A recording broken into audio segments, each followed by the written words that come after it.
Davos इथं महाराष्ट्रानं 30 लाख कोटी रुपयांचे गुंतवणूक करार केले असून त्यातून 40 लाख रोजगाराचा विश्वास व्यक्त होत आहे। मात्र यावर आता वंचित बहुजन आघाडीचे नेते प्रकाश आंबेडकर यांनी टीका केली आहे। त्यांनी मुख्यमंत्री देवेंद्र फडणवीस हे मटका खेळण्यासाठी दावोस जात असल्याचा टोला लगावला आहे।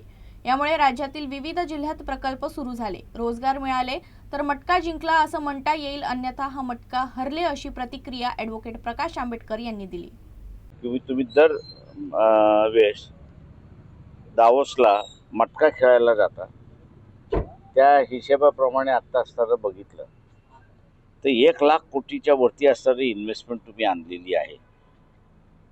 त्या मटक्याचा आकडा निघाला, बरोबर आहे, तुम्ही आम्हाला सांगितला, परंतु तो जिल्ह्यामध्ये फॅक्टरीच्या रूपाने, डेव्हलपमेंटच्या रूपाने, अमुक ह्याच्या रूपाने किती आला आणि कसा डिस्ट्रीब्यूट झाला त्याचं जरा विवरण दिलं तर अधिक चांगलं होईल।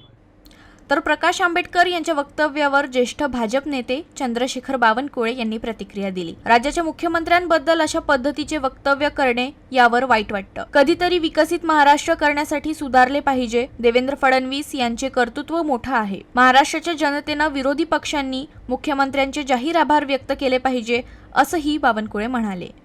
खरं तर या पद्धतीचं महाराष्ट्राच्या मुख्यमंत्र्याबद्दल बोलणे खरं तर वाईट वाटतं। 14 कोटी महाराष्ट्र या ठिकाणी आपल्या मुख्यमंत्र्याबद्दल, आपल्या मुख्यमंत्र्यांनी केलेल्या कर्तव्याबद्दल त्यांचं अभिनंदन करतात आणि हे प्रत्येक वेळी राजकीय आरसा ठेवून काम करतात। कधीतरी सुधारलं पाहिजे, कधीतरी या महाराष्ट्राला विकसित महाराष्ट्र करण्याकरता या ठिकाणी अभिनंदनाची भूमिका मांडली पाहिजे।